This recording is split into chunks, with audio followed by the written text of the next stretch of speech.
ونعوذ بالله من شرور أنفسنا ومن سيئات أعمالنا من يهده الله فلا مضل له ومن يضلل فلا هادي له وأشهد أن لا إله إلا الله وحده لا شريك له وأشهد أن محمدا عبده ورسوله أما بعد فأوصيكم وإياي بتقوى الله أيها الناس اتقوا الله فإن التقوى ملاك الحسنات واعلموا أن الله عز وجل جعل الجنة ثمن التقوى فمن اتقى الله عز وجل وقاه من شر عذاب جهنم وأدخله الجنة ومن التقوى التوحيد بالله عز وجل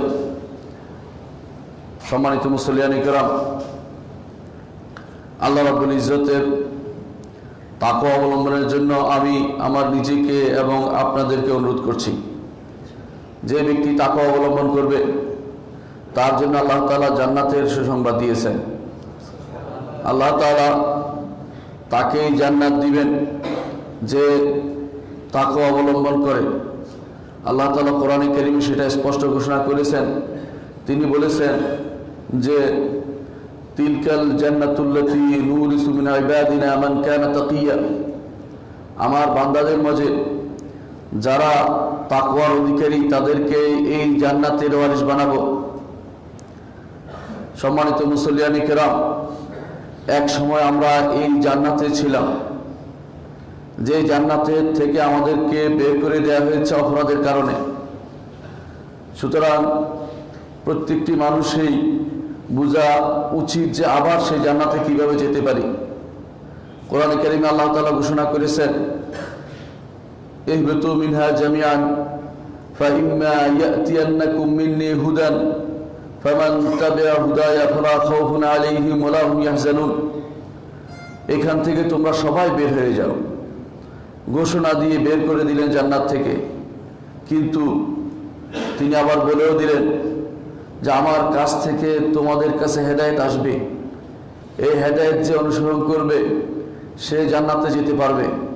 ফামান তাবিআ হুদায়া, যে ব্যক্তি আমার এই হেদায়েতের অনুসরণ করবে, ফালা খাউফুন আলাইহিম ওয়ালা হুম ইয়াহজানুন, তার কোনো ভয় থাকবে না, পেরেশানি থাকবে না। কিসের ভয় থাকবে না? ভয় থাকবে না সম্মুখে যা সামনে আসছে সেটার জন্য। যে ব্যক্তি দুনিয়াতে আল্লাহর দেয়া হেদায়েতকে অনুসরণ করবে, কোরআনে কারীমের বিধিবিধান মেনে চলবে, রাসূলদের আদর্শ মেনে চলবে, তাদের প্রত্যেক নবীর মাধ্যমে যে সমস্ত কিতাব পাঠানো হয় সেগুলি মেনে চলবে, সে হেদায়েতকে অনুসরণ করে চলবে, তারা ভবিষ্যতে অর্থাৎ হাসরের মাঠেও ভয় পাবে না, আর তারা তাদের সন্তানদের ব্যাপারে তারা পেরেশান হবে না। আল্লাহ তাআলা সে বলেছেন, ফামান তাবিআ হুদায়া, যে আমার হেদায়েতকে অনুসরণ করবে। অন্য আয়াতে আল্লাহ তাআলা বলছেন যে ইন্না হাযাল কুরআন ইয়াহদি লিল্লাতী হিয়া আকওয়াম, এই কোরআন ওই পথটিকে দেখায় যে পথটি সহজ সরল। কোরআন তো সঠিক পথের দিকে দিশা দেয়। এর বাইরে অন্য কেউ, পৃথিবীর কোনো লেখক, কোনো রচনাকারী এমন কিছু রচনা করে বলতে পারবে না যে আমার এই কিতাবটি শুধুমাত্র সঠিক পথটি দেখায়। কিন্তু আল্লাহ তাআলা কোরআনে কারীম দিয়ে চ্যালেঞ্জ দিয়ে বলে দিয়েছেন, এই কোরআন ইন্না হাযাল কুরআন ইয়াহদি লিল্লাতী হিয়া আকওয়াম, ওই পথটি দেখায় যে পথটি সহজ সরল। রাসূলুল্লাহ সাল্লাল্লাহু আলাইহি ওয়াসাল্লাম লম্বা একটি খত আঁকলেন, একটি রেখা আঁকলেন। এই রেখা একে তিনি ডানে বামে দুদিকে অনেকগুলো রেখা আঁকলেন। তারপর তিনি বললেন, এই পথটা সোজা চলে গেছে আল্লাহর দিকে, জান্নাতের দিকে।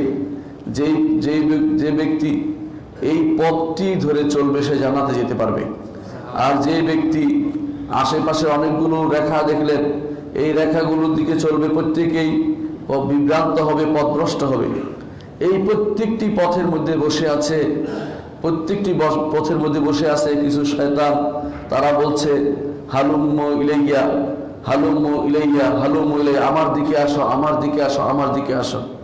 কোরআনে কারীমে যেন আল্লাহ তাআলা বলছেন, ইন্না হাযা সিরাতী মুস্তাকিমান ফাত্তাবিউ ওয়া লা তাত্তাবিউ সুবুলা ফাতাফাররাকা বিকুম আন সাবিলিহি। এই ইন্না হাযা সাবিলি, এই পথটি আমার রাস্তা, এই পথটি আমার রাস্তা, ফাত্তাবিউহু, এই পথটিকে অনুসরণ করো। বহু পথ নাই, একটি পথ। ওয়ালা তাত্তাবিউস সুবুলা, আর তোমরা বিভিন্ন পথ অনুসরণ করো না। ফাতাফাররাকা বিকুম আন সাবিলিহি, ভিন্ন ভিন্ন পথ তোমাদেরকে ভিন্ন ভিন্ন দিকে নিয়ে যাবে। এই জন্য ভিন্ন ভিন্ন পথে যারা চলবে কখনো তারা আবার ফিরে আসতে পারবে না। দুনিয়ার বুকে আপনারা জানেন, অনেক সময় যদি কেউ একটা জায়গা ভুল করে বসে রাস্তায় চলতে, আবার অনেক সময় 100 কিলোমিটার ঘুরে আসতে হয় রাস্তায় আসতে, বিশেষ করে লং ড্রাইভ যে সমস্ত রাস্তা হয় সেগুলোতে। আমাদের এই দিন ইসলামের মূল জিনিস হচ্ছে যে কোরআন এবং সুন্নাহকে অনুসরণ করে চলা। ইসলামের মূল হচ্ছে এটা। যদি এখানে অনুসরণ করে না চলি, এমন সব পথ আমার সামনে প্রকাশ পাবে যেই পথগুলিতে গেলে আমি শুধু পথ হারিয়ে ফেলব। রাসূলুল্লাহ সাল্লাল্লাহু আলাইহি ওয়াসাল্লাম এই জন্য কোরআনে কারীমকে বলেছেন হাবলুল্লাহিল মাতিন, আল্লাহর মজবুত রশ্মি। যেই ব্যক্তি রশি ধরতে পারবে সেই ব্যক্তি জান্নাতে পৌঁছতে পারবে। আর যে ব্যক্তি মজবুত রশি ধরতে পারবে না, সেই ব্যক্তি সম্পর্কে আল্লাহ তাআলা বলছেন ফাতাফাররাকা বিকুম আন সাবিলি। এই জন্য পথ হারিয়ে ফেলবে, কখনো সে সঠিক পথে আসতে পারবে না। সেই পথটি অত্যন্ত সহজ পথ, সেই পথ যেই পথে চলে গেছেন, যাদের ব্যাপারে আপনি প্রতিনিয়ত দোয়া করেন, প্রতিনিয়ত প্রতি সালাতের মধ্যে আপনি বলে থাকেন ইহদিনাস সিরাতাল মুস্তাকিম, আল্লাহ আমাকে সরল সঠিক পথ দেখান, সরল পথটি দিয়ে দেন, সরল পথটি দিয়ে দেন। কোন পথটি সেটার পরিচয় আপনি বলেন সিরাতাল্লাযীনা আন'আমতা আলাইহিম, তাদের পথে আমাকে পরিচালিত করুন, তাদের পথ আমাকে দিন যেই পথের উপর আপনি নেয়ামত দিয়েছেন, যাদের উপর আপনি নেয়ামত দিয়েছেন। কাদের উপর নেয়ামত দিয়েছেন? আল্লাহ তাআলা বলে দিয়েছেন উলাইকাল্লাযীনা আন'আমা আল্লাহু আলাইহিম মিনান নাবিয়্যিন ওয়াস সিদ্দীকিন ওয়াশ শুহাদা ওয়াস সালিহিন। 4 শ্রেণীকে আল্লাহ তাআলা বিশেষভাবে উল্লেখ করেছেন, নবীদেরকে, তারপরে সিদ্দিকদেরকে, শহীদদেরকে এবং যারা নেককার তাদেরকে উল্লেখ করেছেন। পৃথিবীতে সবচেয়ে সত্যবাদী মানুষ কারা? নবীরা। নবীদের চেয়ে সত্যবাদী মানুষ আর কেউ হইতে পারে না। তারা যে কথা বলেছে সেটা অবশ্যই সত্য।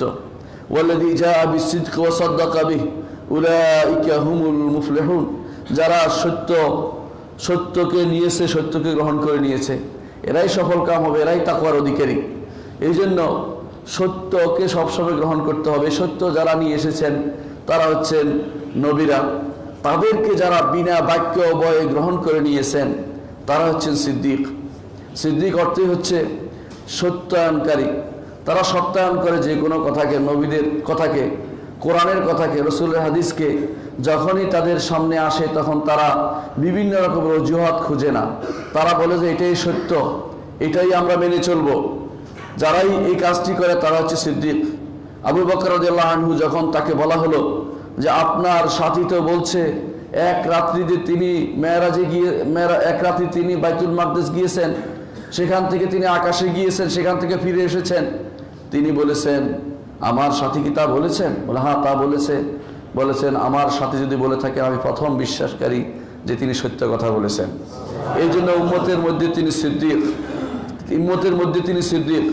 এই জন্য উম্মতের মধ্যে সিদ্দিক তাকেই বলা হবে বিনা বাক্য বয়ে তিনি গ্রহণ করে নেন। তার কাছে নিজের ইলমের বড়াই দেখায় না, অহংকার দেখায় না। আল্লাহ রাসূল সাল্লাল্লাহু আলাইহি ওয়াসাল্লাম তিনি বলেছেন যে হাসরের মাঠে যখন হিসাব নিকাশ শেষ হবে তখন পার হতে হবে এমন একটি পথ দিয়ে, যেই পথের সাঁকো বলে সেটাকে সিরাত বলে, সেটা হবে চুলের চেয়েও মিহি এবং অত্যন্ত ধারালো জিনিস হবে, সেটা দিয়ে পার হতে হবে। আপনি অত্যন্ত বিবেকবান মানুষ, আপনার মনে হচ্ছে এটা কিভাবে হবে? আপনি সিদ্দিকদের দরজায় পৌঁছতে পারেননি, ঈমানদারদের দরজায় পৌঁছতে পারেননি, আপনার ঈমান নাই। আপনি বিশ্বাস করতে হবে এটা হবে, কিভাবে হবে সেটা তো আমরা জানি না। হাসরের মাঠের অবস্থা দুনিয়ার মতো হবে না। রাসূলুল্লাহ সাল্লাল্লাহু আলাইহি ওয়াসাল্লাম বলেছেন হাসরের মাঠে সূর্য থাকবে মাথার উপরে, এক বিঘত উপরে, কোনো বর্ণনায় আসছে 1 হাত 1 মাইল উপরে। 1 মাইল 2 অর্থ হতে পারে। যেই সুরমাদানি দিয়ে সুরমা দেয় এটার নামও মাইল, আবার 1 মাইল আমরা যেটা বুঝি এখন 1 মাইল এটা হতে পারে, দুইটা অর্থ শুদ্ধ।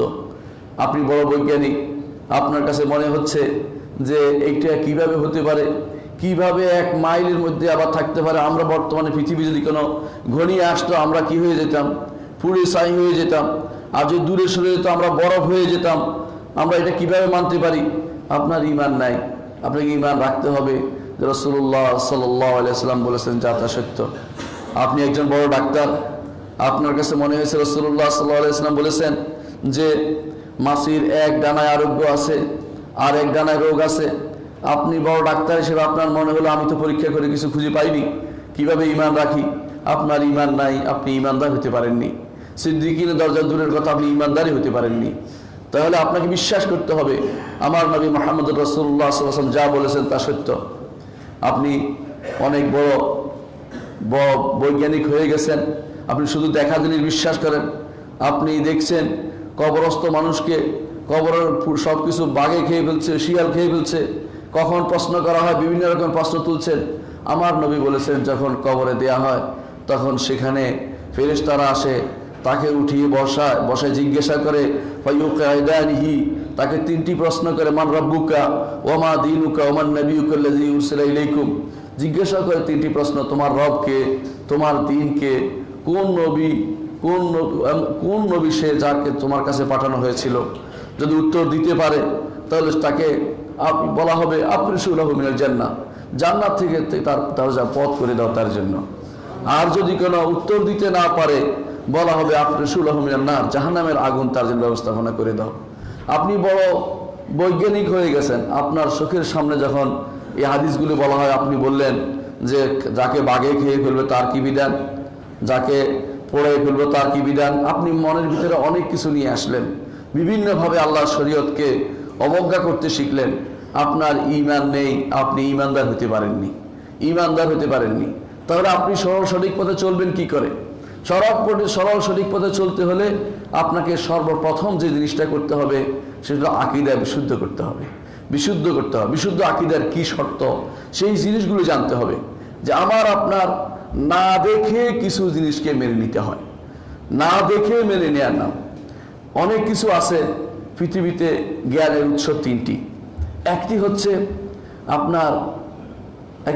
আপনার ইন্দ্রিয়লব্ধ জ্ঞান।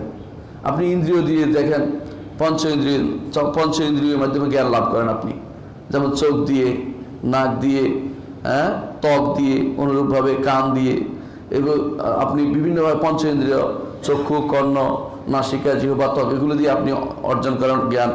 আমরা অস্বীকার করছি না, ইসলামী দৃষ্টিতে এগুলো দিয়ে অর্জন করা যায়। আল্লাহ তাআলা বলছেন ইন্নাস সামআ ওয়াল বাসারা ওয়াল ফুআদা কুল্লু উলাইকা কানা আনহু মাসউলা। আপনার যে সমস্ত জিনিস আল্লাহ তাআলা দিয়েছেন এগুলো সব আপনাকে জিজ্ঞাসা করা হবে। সামআ, বাসার, ফুআদ কুল্লু উলাইকা কানা আনহু মাসউলা। কিন্তু আল্লাহ তাআলা 3টি কেন উল্লেখ করলেন? 3টি উল্লেখ করার কারণ হচ্ছে দ্বিতীয় আরেকটি জিনিস আছে অন্তর দিয়ে মানুষ অনুভব করে। সেটা কি? এটা হলো বিবেক, জ্ঞান। বিবেকে অনেক কিছু ধরে, 2 2 4 হয়। আপনি এটা বিবেক দিয়ে দেখছেন, বিবেক দিয়ে মিলিয়ে নিচ্ছেন। অনেক কিছু আছে বিবেক দিয়ে আপনি ধরে নিচ্ছেন যে এখন বৃষ্টি হবে বা বৃষ্টি হচ্ছে বা ভিজে যাব, বিবেকে বুঝতে পারছেন আপনি। তাহলে বিবেকের জ্ঞান আছে, তেমনি আরেকটি জ্ঞান আছে ইন্দ্রিয় গ্রাহ্য জ্ঞান। কিন্তু আরেকটি জ্ঞান আছে যেই জ্ঞানটি সত্যবাদীর সত্য সংবাদ। এটাই হচ্ছে নবী রাসূলদের দেয়া সংবাদ। তারা কোনোদিন মিথ্যা কথা বলেননি, তারা সবসময় সত্যবাদী ছিলেন। তারা যা বলেছে প্রত্যেকটি কথা প্রমাণিত হয়ে দেখা গেছে পরবর্তী তাই সত্য। কারণ আসছে কার কাছ থেকে? রব্বুল আলামিনের কাছ থেকে। রব্বুল আলামিনের কাছে তারা হেদায়েত নিয়ে এসেছেন। তারা আল্লাহ তাআলা বলিয়ে দিয়েছেন, যখন দুনিয়াতে আমাদেরকে পাঠিয়ে দিলেন, আমাদেরকে যখন পাঠিয়ে দিলেন তখন বলে দিয়েছিলেন যে যখনই আমার কাছে আমার পক্ষ থেকে তোমাদের কাছে হেদায়েত আসবে, যে কেউ হেদায়েত মেনে নিবে সে অবশ্যই সঠিক পথে থাকতে পারবে। বিশ্বাস করুন, আপনার আমার ইন্দ্রিয়লব্ধ এবং আমাদের বিবেক রাজ্য যে সমস্ত জ্ঞান আছে তার চেয়ে শোনা জ্ঞান অনেক বেশি। আপনি এখন অনেক দেশে যাননি পৃথিবীর, আপনি হয়তো আমেরিকায় যাননি, লন্ডন যাননি, কিন্তু সেখান থেকে শুনে আপনি বিশ্বাস করে বসছেন। আপনি জানেন না অনেক কিছুই, কিন্তু শুনেছেন উস্তাদের মুখে, আপনি বিশ্বাস করছেন। এগুলি সবই হচ্ছে শোনা জ্ঞান।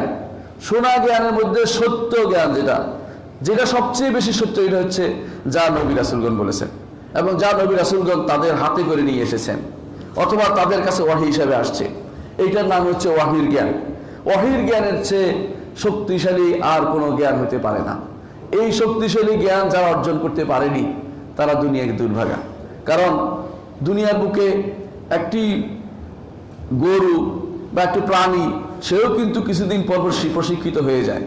সে কিন্তু তখন দেখা ভুলেও তাকে যদি ছেড়ে দেওয়া হয়, আপনারা যারা গ্রামে ছিলেন তারা বুঝবেন, ছেড়ে দিলে সে কিন্তু গৃহস্থের বা নিষেধ করে দিলে কোনো কোনো ক্ষেত থেকে খাবে না, সে ঠিকই আইল থেকে খাবে। কারণ সে তার একটা জ্ঞান হয়েছে, আগুন দিলে সে ফিরে আসে, তার একটা জ্ঞান হয়েছে, বিবেক জ্ঞান হয়েছে। কিন্তু মানুষের অতিরিক্ত যে জ্ঞানটার জন্য তার মর্যাদা, সেটা হচ্ছে তার কাছে আল্লাহর পক্ষ থেকে ওহী আসে, বাণী আসে। এই বাণীকে যদি সে মর্যাদাপূর্ণ করে রাখতে পারে, বাণীর উপর যথার্থ বিশ্বাস করতে পারে, তাহলে সেটাই তার জন্য মর্যাদাপূর্ণ। এই জন্য তখন মানুষের স্তর থেকে সে পশুত্বের স্তর থেকে সে মানুষের স্তরে উন্নীত হয়। এই জন্য আল্লাহ তাআলা কোরআনে কারীম বলেছেন, ওয়ালাকাদ যারানা লিজাহান্নামা কাসীরাম মিনাল জিন্নি লাহুম কুলুবুন লা ইয়াফকাহুনা বিহা। আল্লাহ তাআলা বলছেন মানুষ অনেক সৃষ্টি করেছে। আল্লাহ তাআলা তিনি বলছেন আমরা অনেক মানুষ সৃষ্টি করেছি, কিন্তু তাদের অন্তর দিয়েছি, তারা এটা বুঝে না। তাদের চোখ দিয়েছি, দেখে না। তাদের লাহুম কুলুবুন লা ইয়াফকাহুনা বিহা ওয়া আযানুন লা ইয়াসমাউনা বিহা, তাদের কান দিয়েছি, সেটা তারা শুনে না। ওয়ালাহুম আ'য়ুনুন লা ইউবসিরুনা বিহা, তাদেরকে চোখ দিয়েছি, সেটা দেখে না। উলাইকা কাল আনআম, তারা হচ্ছে পশুর মতো। পশুর মতো তারা দুনিয়াতে চলছে, পশুর মতো দুনিয়াতে চলছে। কেন আসছে সেটা জানার চিন্তা তারা করে না, বরং তারা মনে করে আসছে এটাই বড় কথা। না, আসছি বড় কথা নয়, আবার যেতে হবে এটা বড় কথা। আবার যেতে হবে আপনাকে আমাকে। তাহলে দুনিয়াতে যেই কাজটি সবচেয়ে বেশি জরুরি সেটা হচ্ছে যেই জিনিসটা ওহীর মাধ্যমে আসছে সেই জিনিসটার যথাযথ মূল্যায়ন করা, সেটাকে যথাযথভাবে শেখা। আর সেটাই হচ্ছে ঈমান, সেটারই আরেক নাম আকীদা, সেটার আরেক নাম সুন্নাহ, সেটার আরেক নাম শরিয়া, সেটার আরেক নাম ইলম। এগুলি হচ্ছে সত্যিকারের ইলম। এগুলিকে যথাযথভাবে যদি মূল্যায়ন করতে পারি, তাহলে আমরা দুনিয়াতে আল্লাহর পথে চললাম, আর আখিরাতে আমাদের স্থান হবে উলাইকাল্লাযিনা আনআমাল্লাহু আলাইহিম, তাদের সাথে আমাদের হাসর হবে মিনান নবিয়্যিন, নবীদের সাথে, সিদ্দিকদের সাথে, শহীদদের সাথে, সালেহ নেককার বান্দাদের সাথে। নবীদের কথা আমরা বলেছি, সবচেয়ে শ্রেষ্ঠ এবং সত্যবাদী মানুষ তারা। যুগে যুগে তারা এসেছেন, তারা যেই বাণী নিয়ে এসেছেন, যেই দাবি নিয়ে এসেছেন, সেটা আমরা বলবো। ঠিক তাদেরকে যারা সত্য বলে মেনে নিয়েছেন তারা হচ্ছেন সিদ্দিক। তাদেরকে সত্য বলে, সত্য মেনে তাদের কথা প্রচার করার জন্য জীবনের সর্বস্ব যারা দিয়ে দিয়েছেন, নিজের জানটা পর্যন্ত দিয়ে দিয়েছেন, তারা হচ্ছেন শহীদ। এবং যারা এদের পথে বিশ্বাস করে এদের পথে চলেছেন, নবীর পথে চলেছেন, তারাই হচ্ছেন সালেহ। রাতের অন্ধকারে যখন আপনি সালাত আদায় করেন, তখন তো আপনার বিশ্বাস থাকে যে আল্লাহ তাআলা আমাকে পুরস্কৃত করবেন। আর রাতের অন্ধকারে যখন কেউ অন্যায় করে, গুনার কাজ করে, তখন তার বিশ্বাস দূরে সরে যায়। সে চিন্তাও করেন যে আল্লাহ তাআলা আমাকে দেখছেন। কবি এই জন্য বলছেন, যখন তুমি রাতের অন্ধকারে একাকী হও, তখন তুমি মনে করো না যে কেউ তোমাকে দেখছে না। কারণ তুমি বরং তোমার মনে করা উচিত যে আমাকে যিনি সৃষ্টি করেছেন তিনি আমাকে দেখছেন। আলাইয়া রাকিবু, তিনি আমার খেয়াল রাখছেন। রাতের অন্ধকারে কি করছেন, দিনের বেলা কি করছেন, সবই তার কাছে সমান। রাত দিন তার কাছে কোনো বাধা হয় না। সমস্ত মানুষের ডাকে সাড়া দিতে তার কোনো বাধা হয় না। সমস্ত প্রাণীকুলের ডাকে সাড়া দিতে একসাথে কোনো বাধা হয় না। মানুষের বাধা হয়, একজনের কথা বলতে বলে চুপ করো, আমি আরেকজনের কথা শুনি। ওর কথা শুনতে আরেকজনের কথা শোনা যায় না। কিন্তু রব্বুল আলামিন একসাথে তিনি সবার কথা শুনতে পান, সবার দাবি তিনি শুনেন, সবার অভাব তিনি পূরণ করেন। আল্লাহ তাআলা কোরআনে কারীমে এই জন্য যখন উল্লেখ করেছেন এই আয়াতটি, লাকাদ সামিআ আল্লাহু কাওলাল্লাতী তুজাদিলুকা ফী যাওজিহা ওয়া তাশতাকি ইলাল্লাহ ওয়াল্লাহু ইয়াসমাউ তাহাউরাকুমা ইন্নাল্লাহা সামিউন বাসীর। সূরা মুজাদালার প্রথম আয়াতটি। আয়েশা রাদিয়াল্লাহু আনহা বলেন, খাওলা বিনতে হাকিম মহিলা আসছে রাসূলুল্লাহ সাল্লাল্লাহু আলাইহি ওয়াসাল্লামের কাছে, আসে বললেন, ইয়া রাসূলুল্লাহ, এই বৃদ্ধ বয়সে এই লোকটি আমার সাথে এই কাজটি করলো, অর্থাৎ তাকে জেহার করে তাকে হারাম করে দিল। বলছে এই বৃদ্ধ বয়সে এই কাজটি করলো। সুবহানাল্লাহ, আমি মহিলা কি বলতেছে, তার কষ্টের কারণে কি বলছে আমি শুনতে পাচ্ছি না, কিন্তু রব্বুল আলামিন সাত আসমানের উপর আরশ থেকে তিনি শুনতে পেলেন।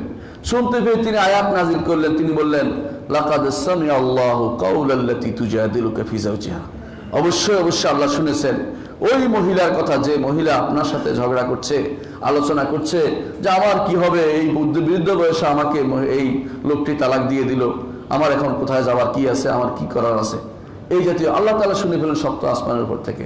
এই জন্য আশারাদিনা বলেন সুবহান মান ওয়াসআল আসওয়াত, ওই আল্লাহর প্রশংসা করছি যে কোনো শব্দ তার কাছে কোনো আরেক শব্দ শুনতে কোনো বাধা হয় না। তিনি হচ্ছেন আমার রব্বুল আলামিন। লক্ষ লক্ষ কোটি কোটি মানুষ একসাথে তাকে ডাকছে, একই সময়ে ডাকছে, একই সময় তাদের অভাব পূরণ করছেন। তার কোনো কিছু শুনতে, তাদের কোনো কিছু শুনতে তার কাছে কোনো বাধা হয় না। এই আল্লাহ রাব্বুল ইজ্জত সম্পর্কে জানা, তার বাণী সম্পর্কে জানা, তার সম্পর্কে কি আকীদা পোষণ করতে হবে তা জানা, তার যে সমস্ত নবী রাসূলগণ তাদের ব্যাপারে আমাদের কি ধারণা আছে, কি বিশ্বাস পোষণ করতে হবে সেগুলি জানা, এগুলি একান্ত জরুরি জিনিস। এই অংশটুকু আমাদের জীবনে অবহেলিত হয়ে আছে। কোরআন কারীম আল্লাহ তাআলা বলেছেন ইয়ালামুনা যাহারা মিনাল হায়াতিদ দুনিয়া ওয়া হুম আনিল আখিরাতি হুম গাফিলুন। দুনিয়ার বুকে সমস্ত কিছু তারা জানে, আখিরাতের ব্যাপারে তারা সম্পূর্ণরূপে গাফেল। দুনিয়ার বুকে কত কি না জানি আমরা। দুনিয়ার বুকে আমরা এখন এরোপ্লেন বানিয়েছি, হ্যাঁ, এখন আমরা বিমান বানিয়েছি, রকেট বানিয়েছি, এক গ্রহ থেকে আরেক গ্রহ যাওয়ার জন্য কত রকমের পদ্ধতি আবিষ্কার করছি, কিন্তু কাছের জিনিসটা জানি না। আমার রব্বুল আলামিন যিনি আমাকে সৃষ্টি করেছেন, যিনি আমার জীবন নির্বাহ করছেন, যিনি আমার নিঃশ্বাসের ব্যবস্থা করে দিচ্ছেন, যিনি আমার পানির ব্যবস্থাপনা করে দিচ্ছেন, যিনি আমার রিজিকের ব্যবস্থা করে দিচ্ছেন, যিনি আমার মালিক, যিনি আমার সন্তানের ব্যবস্থা করে দিচ্ছেন, যিনি আমার প্রত্যেকটি অভাব পূরণ করছেন, তার ব্যাপারে জানার খুব অভাব রয়েছে আমাদের। এই জিনিসটা যত বেশি গুরুত্ব দিবেন তত বেশি আল্লাহ রাব্বুল ইজ্জতের কাছে পৌঁছতে পারবেন। এটাই হচ্ছে আকীদার মূল কথা।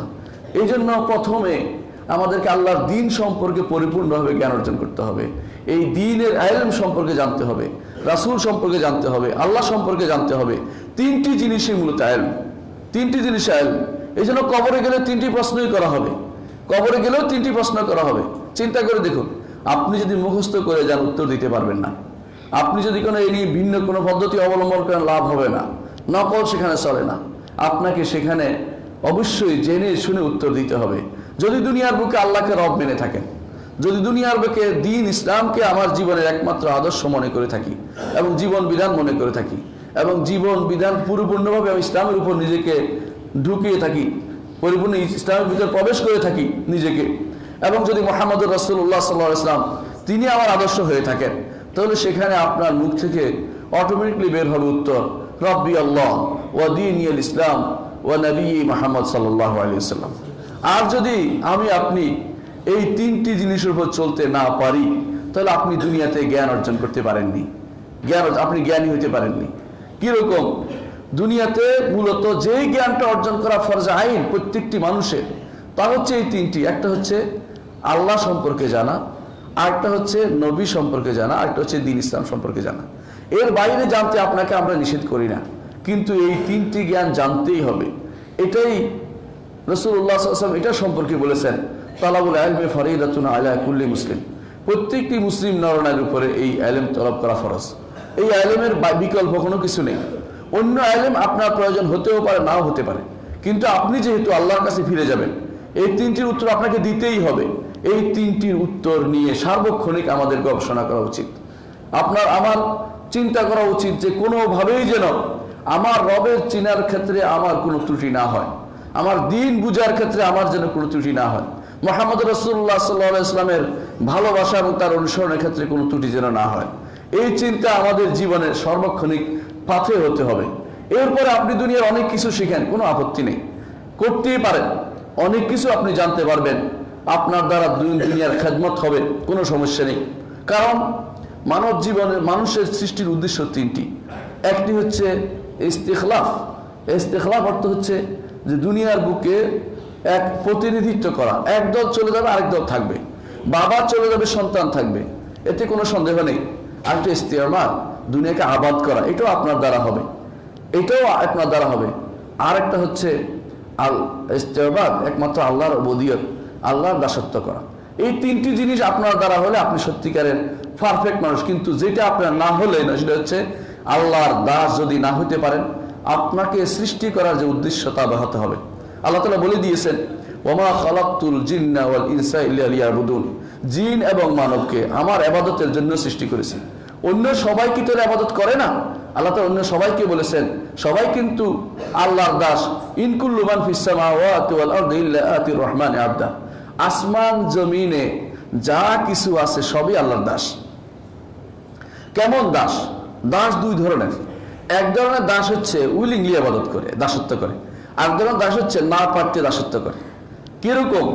আপনি আমি যখন 5 ওয়াক্ত সালাত আদায় করব, আল্লাহর জন্য সিজদা করব এবং বলবো, যখন আপনি সিজদাতে বলছেন সুবহান রাব্বিয়াল আলা, আমার রব্বুল আলামিন তিনি উপরে, সর্ব উপরে, আরশের উপরে, এবং তিনি সব নিয়ন্ত্রণ করছেন, আমাকে দেখছেন, আমি তার জন্য মাথা নত করে দিয়েছি, তার জন্য আমি মাথা মাটিতে লাগাচ্ছি, এইটা যখন আপনার ধারণা হবে আপনি সত্যিকারের রবের ইবাদত করছেন, তখন আপনি বুঝতে পারছেন। তখন যখন আপনি বলবেন সুবহান রাব্বিয়াল আযীম, আমার মহান রব, আমার মহান রব তিনি কত বড়, যার হাতের ভিতরে আসমানগুলো তার ডান হাতের মধ্যে ভাঁজ করা থাকবে। আল্লাহ তাআলা বলে দিয়েছেন ইয়াউমা নাতউইস সামা কাতাইয়িস সিজিল লিল কুতুব কামা বাদানা আউওয়ালা খালকিন নুঈদু ওয়াদান আলাইনা ইন্না কুন্না ফাইলিন। হাসরের দিন সমস্ত আসমানগুলি আমরা দেখি না, আসমান বুঝিও না কি জিনিস, তাই না? শুধু সবুজ দেখি। কিন্তু আল্লাহ তাআলা কোরআনে কারিমে আসমানের পরিচয় দিয়েছেন। কোরআনে কারিমে আল্লাহ তাআলা বলেছেন ওয়াস সামাই যাতিল হুবুক, সেগুলো জালের মতো, জালির মতো, সেগুলো আমরা না দেখলেও আল্লাহ তাআলা সে পরিচয় দিয়েছেন। তিনি বলেছেন যে ওয়া বানাইনা ফাওকাহুম সাবআন শিদাদা, শক্ত জিনিস দিয়ে আল্লাহ সেগুলো তৈরি করেছেন। তো অবশ্যই সেগুলো আছে, আমি না দেখলেও সেগুলো আছে। আমার দৃষ্টিশক্তির ক্ষিপ্রতা কম হওয়ার কারণে আল্লাহর আসমানকে অস্বীকার না করে বসি, শুধু মহাশূন্য বলে ছেড়ে না দেই। আসমান আছে আমার দৃষ্টিশক্তির বাইরে, আমি দেখতে পাচ্ছি না, কিন্তু আসমান আছে, এ বিশ্বাস করতে হবে। এগুলোর উপরে রব্বুল আলামিন তার আরশ, সমস্ত আসমানের উপরে, 7 আসমানের উপরে তার আরশ। এই আরশ রব্বুল আলামিন হাসরের দিন তিনি কোরআনে কারিমে আল্লাহ তাআলা বলছেন ওয়া ইয়াহমিলু আরশ রাব্বিকা ফাওকাহুম ইয়াওমাইযিন সামানিয়া, সেদিন 8 ফেরেশতা আল্লাহর আরশকে বহন করবে। 8 ফেরেশতা আল্লাহর আরশকে বহন করবে। সেদিন আল্লাহ তাআলা সমস্ত জমিনকে তিনি হাতে গুটিয়ে রাখবেন। ইয়াউমা নাতউইস সামাআ কাতাইয়িস সিজিল লিল কুতুব ওয়াস সামাওয়াতু মাতউইয়াতুম বিয়ামিনিহি, ডান হাতে সেগুলি গুটিয়ে রাখবেন। আর জমির সমস্ত জমিন আছে, আল্লাহ তাআলা বলছেন ওয়াল আরদু জামিআন কবদাতুহু ইয়াউমাল কিয়ামা, যত জমিন আছে সবগুলি তার মুষ্টির ভিতরে থাকবে। কত প্রকাণ্ড বড় তিনি, মহান তিনি, বৃহৎ তিনি। তিনি হচ্ছেন আমার রব্বুল আলামিন, তিনি হচ্ছেন আমার রব, তিনি হচ্ছেন আমার আল্লাহ। এইটা যে ব্যক্তি বুঝতে পেরেছে সে সত্যি সত্যি আল্লাহ রাব্বুল ইজ্জতকে বুঝতে পেরেছে, আল্লাহ রাব্বুল ইজ্জত যথার্থ মর্যাদা দিতে জেনেছে। যে ব্যাপারে আল্লাহ তাআলা বলছেন মা কাদারুল্লাহ হাক্কা কাদরিহি, আল্লাহকে তারা যথার্থ মর্যাদা দিতে জানেনি। যারা আল্লাহ সম্পর্কে সঠিক জ্ঞান রাখে না, তারা মনে করে আল্লাহ বুঝি মানুষের মতো বা কোনো কিছু, এই জন্য তারা মানুষের রিয়া করে, লোক দেখানো ইবাদত করে। কারণ তার কাছে তখন মানুষ বড় হয়ে ওঠে। যখন আল্লাহ রাব্বুল ইজ্জত বড় হয়ে উঠবে, যখন তার কাছে মনে হবে এই সবই তিনি সৃষ্টি করেছেন, এত বড় গ্রহ নক্ষত্র, এত কিছু যেগুলি সম্পর্কে এখন বৈজ্ঞানিকরা বের করছেন, লক্ষ কোটি তারকা, এত কিছু আছে, এগুলি সবই আমার রব্বুল আলামিন যদি সৃষ্টি করে থাকেন, তিনি কত মহৎ এবং কত মহান। এই রবের ইবাদত করতে গিয়ে আমি যদি কোনো রকমের মানুষ দেখানো কাজ করি, তো আমার মতো নিকৃষ্টতম মানুষ হতে পারে না। সুতরাং বোঝা গেল যে রব্বুল আলামিনের এই যে তাকে জানা, এটা হচ্ছে বড় নেয়ামত।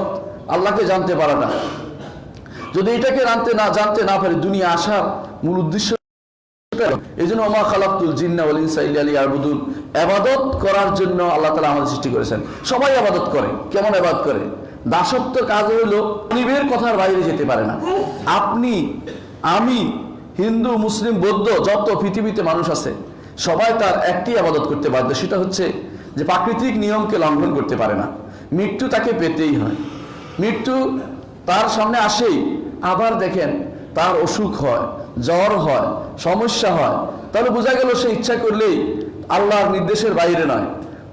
যখন আপনি উইলিংলি ইবাদত করবেন তখন হবেন আল্লাহর বিশেষ বান্দা। আর যখন আপনি ইচ্ছাকৃত ইবাদত করবেন না, আপনার মনের ভিতরে তখন আপনি না পারতে আপনি মেনে নিচ্ছেন, এমন কিছু হবে, তখনও কিন্তু আপনি বান্দা আল্লাহ, কিন্তু আপনি তখন আল্লাহর প্রিয় বান্দা হতে পারেননি, কারণ আপনি ইচ্ছা করে কাজটা করেননি, না পারতে করেছেন। এই জন্য আল্লাহ তাআলা কোরআনে কারীম বলেছেন ইয়া মাশাল জিন্নি ওয়াল ইনস ইন ইসতাতা'তুম আন তানফুযু মিন আকতারিস সামাওয়াতি ওয়াল আরদি ফানফুযু লা তানফুযুনা ইল্লা বিসুলতান। হে মানব এবং জিন সম্প্রদায়, যদি পারো আসমান জমিনের প্রান্তদেশ ভেদ করে অন্য কোনো জায়গায় চলে যেতে, যাও তো দেখি। যেতে পারবে কেউ? কোথাও যাওয়ার কি কোনো জায়গা আছে? কোথাও জায়গার কোনো জায়গা নেই। যেটা যায় ওইটা কার? ওইটাও আল্লাহর। যেখানে যদি যান, অনেক মানুষ হয়তো মনে করবে যে মঙ্গল গ্রহে যাবে, অথবা অন্য কোনো গ্রহে যাবে, অথবা যে সমস্ত গ্রহ আবিষ্কার হয়েছে এক একটা পৃথিবীর চেয়ে হাজার হাজার গুণ বড়, ওইগুলোতে চলে যাবে। কিন্তু ওইটা কার? ওইটা তো আমার আল্লাহরই। তাহলে আপনি কোথায় পালাচ্ছেন? এই জন্য একজন সলবে সালিহিন একজন বড় আলেমকে বলা হয়েছিল যে আমাকে গুনাহ করার অনুমতি দিন। তিনি বলেছিলেন যে যদি গুনাহ করতে চাও আল্লাহর রাজত্বের বাইরে গিয়ে করো, আল্লাহর রাজত্বের বাইরে গিয়ে করো। তুমি আল্লাহর রাজত্বের ভিতরে থেকে আল্লাহর নেয়ামত ভোগ করে, আল্লাহ তাআলা শ্বাস প্রশ্বাস গ্রহণ করে, তার নেয়ামতে ডুবে তুমি যদি কোনো তার বিরুদ্ধে চলো, এটা তোমার জন্য কোনো ইনসাফের কাজ হয় না, কখনো এটা হতে পারে না। তাহলে আমার আপনার বড় জিনিস হচ্ছে আল্লাহর একান্ত বান্দা, অনুগত বান্দা হওয়া। অবাধ্য বান্দা, যেটা বান্দায় সে বাইরে যেতে পারে না, ইচ্ছা করলেও আর কিছু করতে পারেনি। ফেরাউন সে দাবি করেছিল আনা রব্বুকুমুল আলা, আমি তোমাদের সর্বোচ্চ রব দাবি করেছিল, কিন্তু তাকে মরতে হয়েছে। আল্লাহ তাআলা তার দেহটা রেখে দিয়েছেন দেখানোর জন্য যে মিথ্যুক, সে রব হইতে পারেনি, সে মিথ্যা কথা বলেছে। এই জন্য আল্লাহ বলে দিয়েছেন ফালইয়াউমা নুনজ্জিকা বিবাদানিকা লিতাকুনা লিমান খালফাকা আয়া, আজকের দিনে আমি তোমার শরীরটাকে রেখে দিব যাতে পরবর্তীরা সেটাকে নিদর্শন হিসেবে দেখে। আজও সংরক্ষিত আছে। এই সংরক্ষণ কিভাবে করলো চিন্তা করে দেখেন। যুগ যুগ ধরে মানুষ দেখে আর বলে ফেরাউন সবচেয়ে বড় আল্লাহ নাফরমান বান্দা, তাকে দেখিয়ে দিচ্ছে যে তার মুখের অবস্থা, হাতের অবস্থা কিছুই নাই। সে নিজেকে রবের দাবি করেছিল, রব্বুল আলামিনের বিরুদ্ধে দাঁড়িয়েছিল। দেখিয়ে দিয়েছেন আল্লাহ তাআলা যে এরা কত মিথ্যুক, সেটা প্রমাণ করার জন্য তা দিয়ে দিয়েছেন। কিন্তু সেও দাস। আল্লাহ তাআলার জন্য কোরআনে কারীম বলেছেন ইন কুল্লু মান ফিস সামাওয়াতি ওয়াল আরদি ইল্লা আতির রহমানি আবদা, আসমান জমিনে যা আছে সবই আল্লাহর দাস। কিন্তু যাদেরকে বিবেক দিয়েছে তারা দুই ভাগে বিভক্ত হয়েছে। কেউ দাসত্ব করেছে উইলিংলি, ইচ্ছাকৃত, কেউ দাসত্ব করেনি, তবে দাসত্বের তাকে থাকতে হয়েছে, তাকেও মরতে হয়েছে। আর যারা বিভিন্নভাবে ইসলামের বিরুদ্ধে কথা বলছে অথবা নাস্তিক হয়ে গেছে, তারা কি না মরে থাকতে পারবে? তারা কি মরেনি? তারা কি তাদের অসুখ থেকে এমনি বেঁচে যাচ্ছে? তাদের তো অসুখ হয়, তাদের নাকি হয় না? তাদেরও অসুখ হয়। বুঝা গেল তারাও না চাইলেও তারা দাস। আমার দাসত্ব, এই যে দাসত্ব, এটা আমার চিরস্থায়ী জিনিস, এটা স্থায়ী জিনিস। বান্দা মানেই দাস, আমরা মানি, মানুষ মানেই আল্লাহর দাস। এই দাসত্বকে কোনোভাবেই ইগনোর করার সুযোগ নেই। কেন? রাসূলুল্লাহ সাল্লাল্লাহু আলাইহি ওয়াসাল্লাম তিনি বলেছেন, মানুষ যখন কোনো বিপদে পড়ে, কোনো সমস্যায় পড়ে, তখন যদি সে এই দোয়াটি করে আল্লাহুম্মা ইন্নী আবদুকা ওয়া ইবনু আবদিকা ওয়া ইবনু আমাতিকা নাসিয়াতি বিয়াদিকা মাদিন ফিয়া হুকমুকা আদলুন ফিয়া কাদাউকা আসআলুকা বিকুল্লি ইসমিন হুয়া লাকা সাম্মাইতা বিহি নাফসাকা ওয়া আনজালতাহু ফি কিতাবিকা আও আল্লামতা আহাদান মিন খালকিকা ওয়া ইসতা'সারতা বিহি ফি ইলমিল গায়বি ইনদাকা আন তাজআল কুরআনা রাবি'a কলবি জালা হুজনি নূরা সাদরি ওয়া যাহাবা হাম্মি ওয়া গাম্মি ইল্লা আযহাবাল্লাহু আনহু। রাসূলুল্লাহ সাল্লাল্লাহু আলাইহি ওয়াসাল্লাম বলেছেন, কোনো মানুষ যখন বিপদে পড়ে, পেরেশানিতে পড়ে, যদি এই দোয়াটি পড়ে তাহলে তার পেরেশানি চলে যাবে। দোয়াটি কি? দোয়াটি পড়লে আপনি বুঝবেন আল্লাহুম্মা ইন্নী আবদুকা, আল্লাহ আমি তোমার দাস, ওয়া ইবনু আবদিকা তোমার দাসের ছেলে, ওয়া ইবনু আমাতিকা আমি তোমার দাসীর ছেলে। চিন্তা করেছেন কত সত্য কথা, খাঁটি সত্য কথা। আমার বাবাও তোমার দাস, আমার মাও তোমার দাসী, আমি নিজেও দাস, পুরা গোষ্ঠী তোমার দাস, পুরা ইউনিভার্স যা আছে সবই তোমার দাস। শুধু দাসত্ব যে স্বীকার করে নিচ্ছেন আল্লাহর কাছে, এরপর দাসত্ব স্বীকার করে বলছেন আল্লাহ আপনার নামগুলির ওসিলা দিয়ে চাচ্ছি আপনি আমার ঘর থেকে উদ্ধার করেন, আমাকে সমস্যা থেকে মুক্ত করেন, আল্লাহ তাআলা তার সমস্যা দূর করে দিবেন। আল্লাহ চাচ্ছেন কি? আল্লাহ চাচ্ছেন আপনি যেন দাসত্বটা উইলিংলি করেন, ইচ্ছা করে করেন, যত বাড়াবাড়ি না করেন। মানুষ এবং জিন জাতির ব্যতীত আর কেউ বাড়াবাড়ি করে না।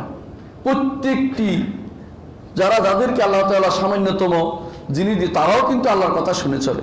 ওয়ান নাজমু ওয়াশ শাজারু ইয়াসজুদান, আপনারা জানেন এই গাছ সেটাও সিজদারত আছে। তাদের সিজদা আপনার সিজদা একরকম হওয়া জরুরি না, সেটা এক ধরনের, তারাও কথা শুনে চলে, আল্লাহর বাণী শুনে চলে তারা। আল্লাহ তাআলা কোরআনে কারীম বলেছেন ওয়া ইম মিন শাইইন ইল্লা ইউসাব্বিহু বিহামদিহি ওয়ালাকিন লা তাফকাহুনা তাসবিহাহুম। প্রত্যেকটি জিনিস আল্লাহ তাসবিহ পাঠ করে। তোমরা তাসবিহ বুঝো না, বুঝলে তোমরাও তাসবিহ পাঠ করা শুরু করতে।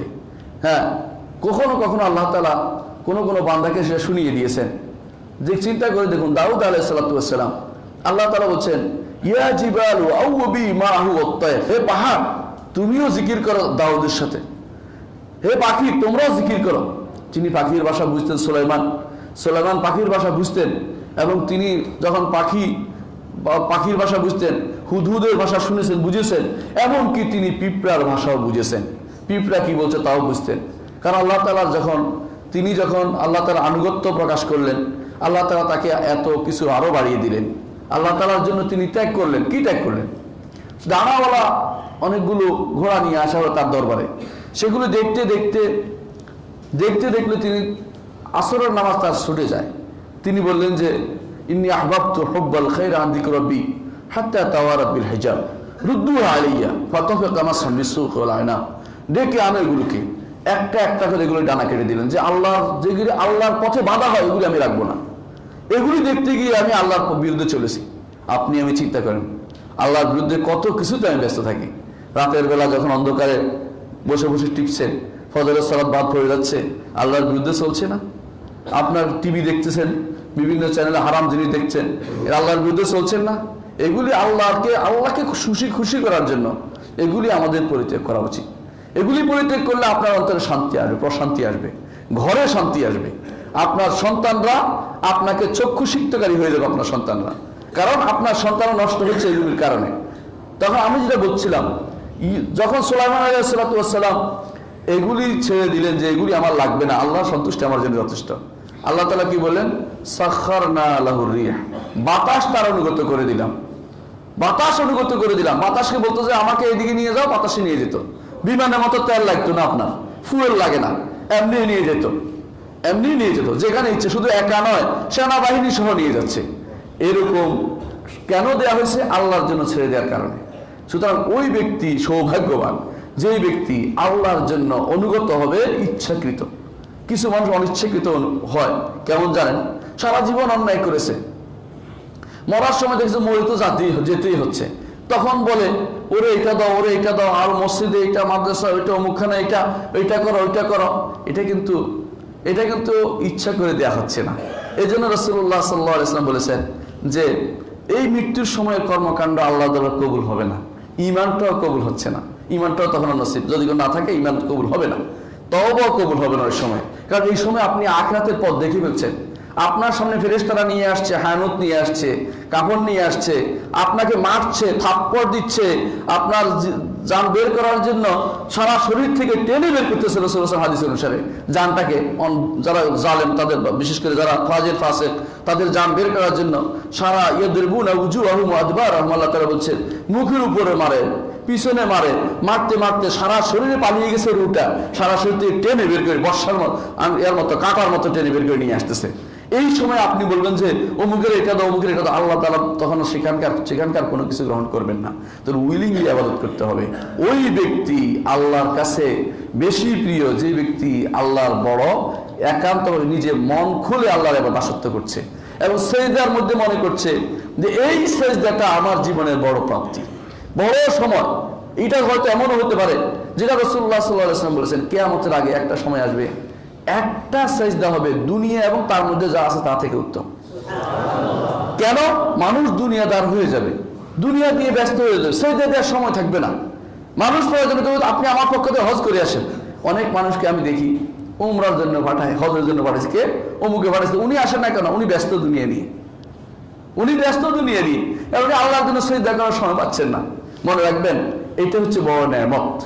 এই নেয়ামতটা আমার এক বন্ধু আমাকে একটা গল্প জানিয়েছিল। একজন গল্প করতেছিল, দুইজন বলতেছিল যে বিল গেটের নাম শুনছে না? বিল গেট বড় ধনী, অমুক বড় ধনী। তো আরেকজন বলছে না, ওরা কেউ ধনী না, আমি সবচেয়ে বড় ধনী। বল তুই কেন ধনী হলি? তো ধনী হলে এই জন্য আমি সকালবেলা ফজরের সুন্নত পড়েছি আজকে আমি। আর রাসূলুল্লাহ সাল্লাল্লাহু আলাইহি ওয়াসাল্লাম বলেছেন যে কেউ ফজরের সুন্নত পড়বে সে দুনিয়া এবং তার মধ্যে যা আছে তা থেকে বেশি সে পেয়ে গেছে। তো ওই লোক থেকে আমি বেশি পেলাম। ওই লোকগুলি থেকে ওই লোক থেকে বহু বেশি পেয়েছি, হয়তো আমারটা দেখা যাচ্ছে না, আমারটা আখেরাতে সঞ্চিত রয়ে গেছে। তারা এগুলি রেখে চলে যেতে হবে, কারণ কাফনের কোনো পকেট নেই, কিছু নিয়ে যেতে পারবে না। এগুলো উপরে রেখে তাকে অবশ্যই ওই জায়গায় চলে যেতে হবে, কিছুই নিয়ে যেতে পারবে না। তো এদের থেকে আমি বেশি ধনী আছি, আলহামদুলিল্লাহ।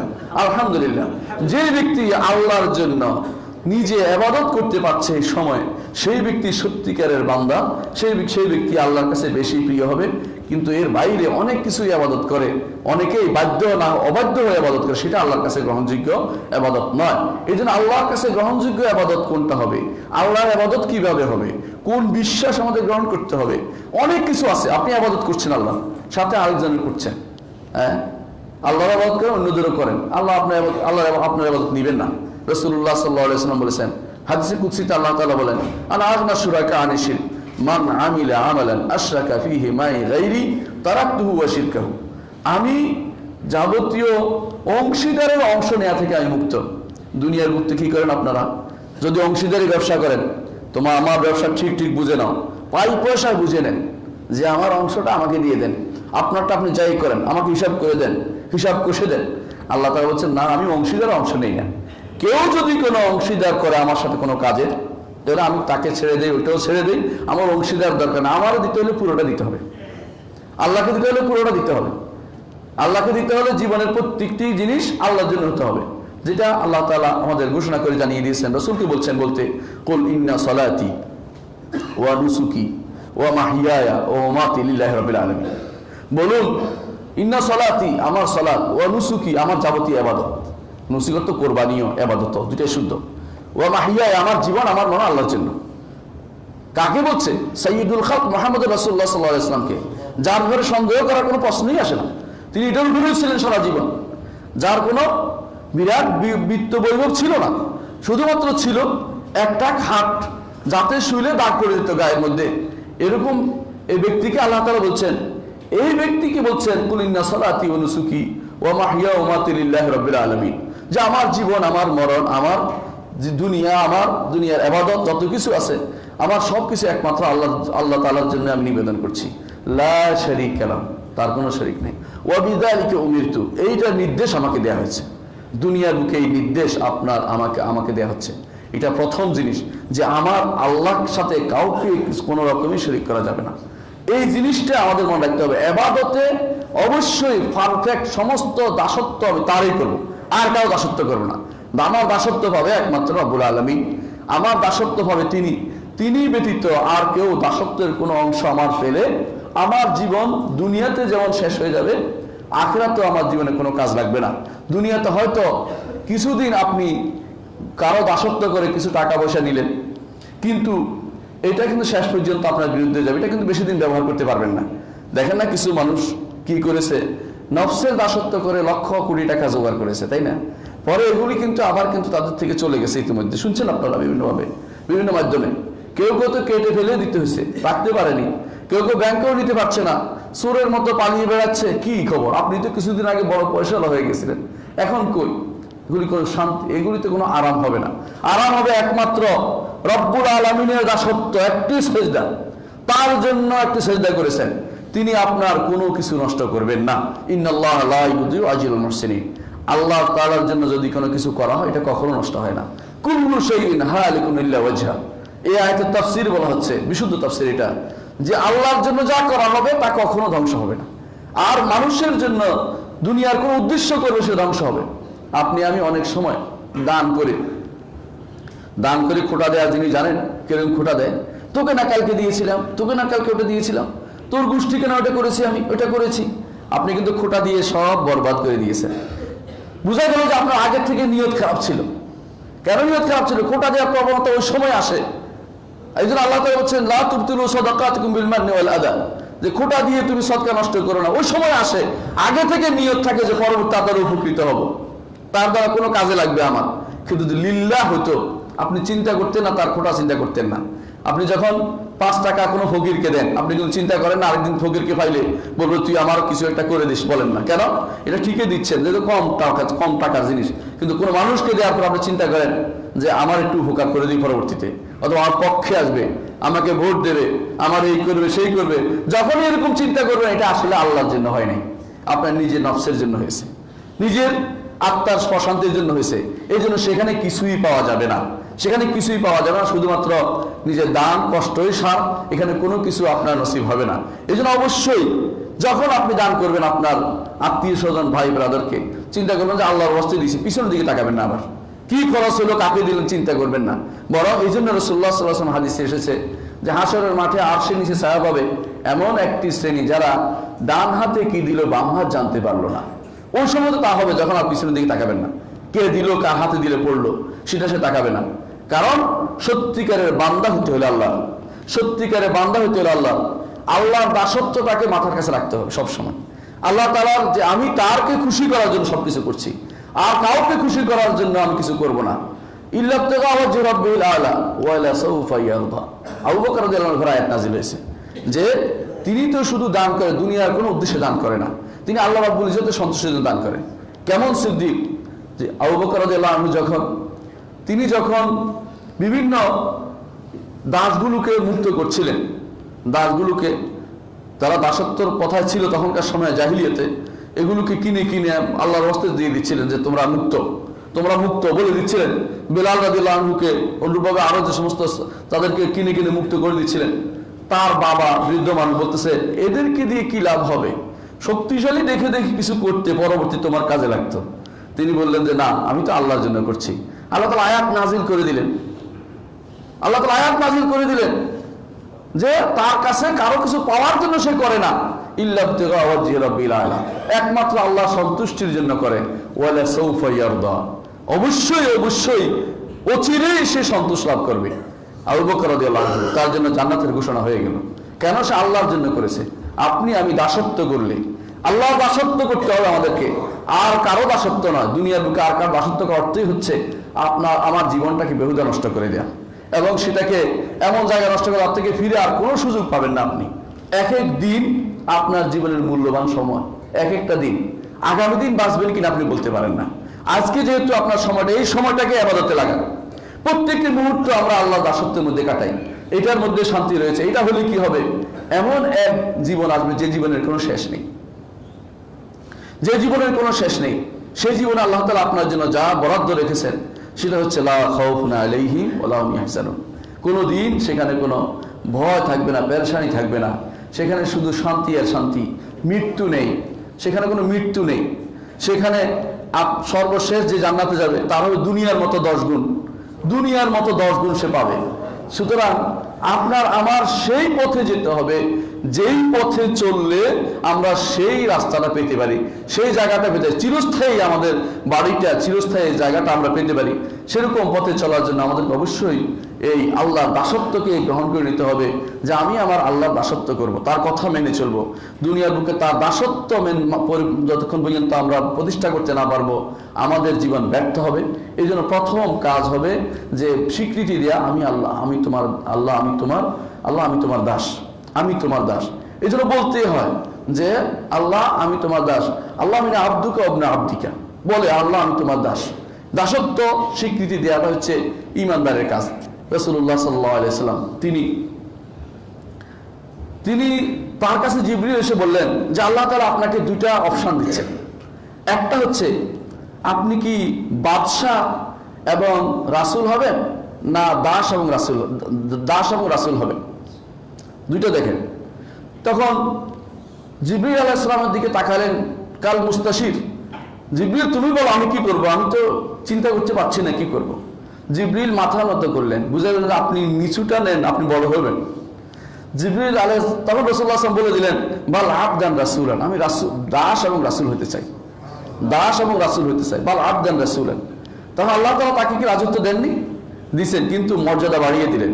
এই জন্য আল্লাহ তাআলা কোরআনে কারীমে বারবার তার নবীর কথা উল্লেখ করেছেন, সুবহানাল্লাযী আসরা বিআবদিহি, ওই আল্লাহ সুবহানাল্লাযী, ওই আল্লাহর পবিত্রতা ঘোষণা করছেন যিনি তার দাসকে নিয়ে সফর করিয়েছেন। কোথায়? বাইতুল মাকদিস পর্যন্ত।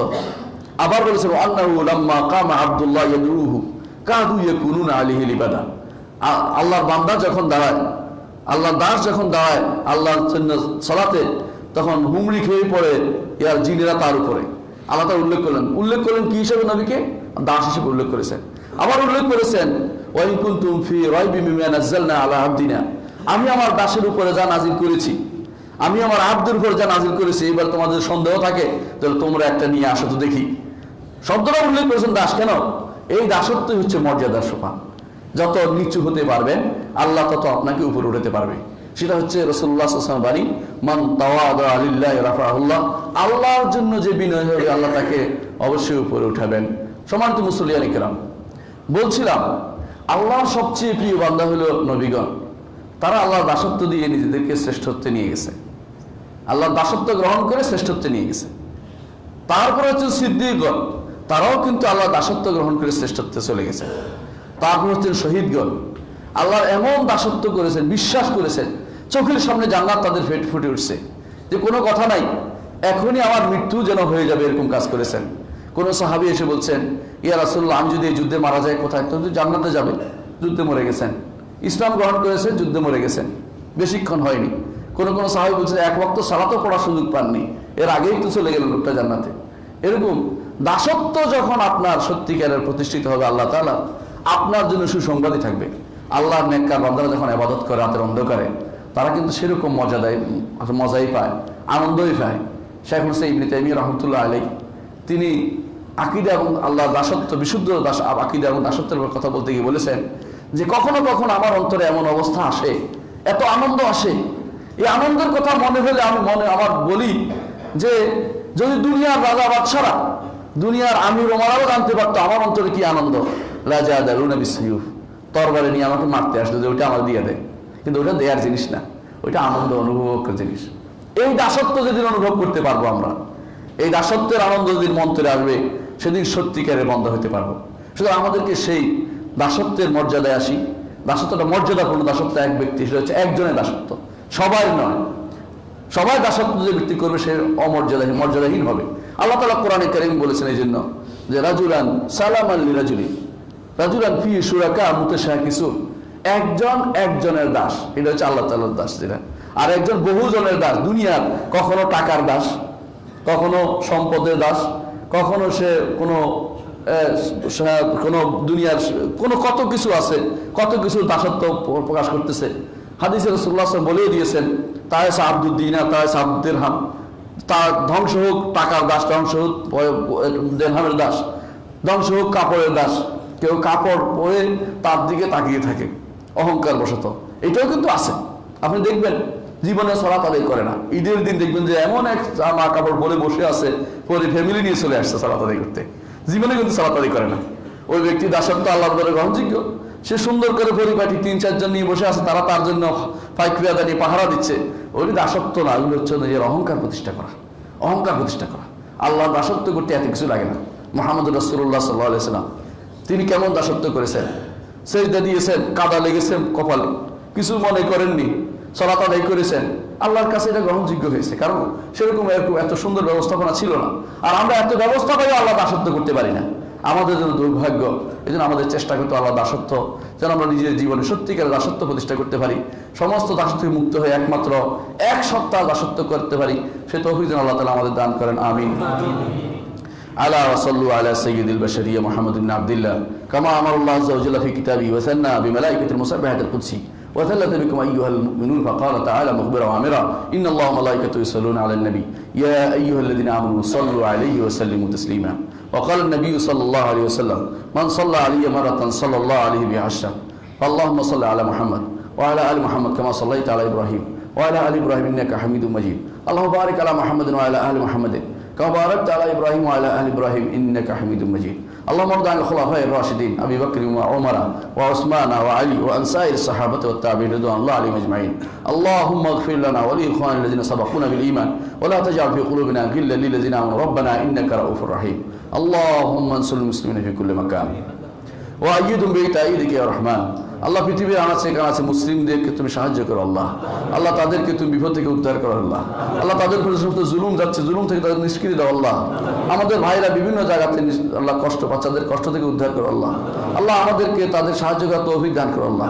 আল্লাহ তাদের উপর তুমি খাস রহমত নাজিল করো আল্লাহ। আল্লাহ আমাদের উপর খাস রহমত নাজিল করো আল্লাহ। আমাদেরকে তুমি কবুল করো আল্লাহ। আমাদেরকে তোমার দাস হিসেবে কবুল করো আল্লাহ। তোমার দাসত্ব করার তৌফিক দান করো আল্লাহ। আমাদের সন্তানদেরকে দিনের উপর রাখো, আমাদের বাচ্চাদের ছোট ছোট বাচ্চাদেরকে দিনের উপর রাখো আল্লাহ। আমাদের মেয়েদেরকে হেসমত এবং তাদেরকে অত্যন্ত সুন্দর চলাফেরার তৌফিক দান করো আল্লাহ। আল্লাহ তাদেরকে দিন মেনে চলার তৌফিক দান করো আল্লাহ। আল্লাহ আমাদেরকে তুমি তোমার দিন বুঝার তৌফিক দান করো আল্লাহ। আল্লাহ দুনিয়াকে যেন দিনের খাদেম বানাতে পারি সেই তৌফিক তুমি আমাদের দান করো আল্লাহ। আল্লাহুম্মা আগফির ওয়ারহাম আনতা খায়রুর রাহিমিন।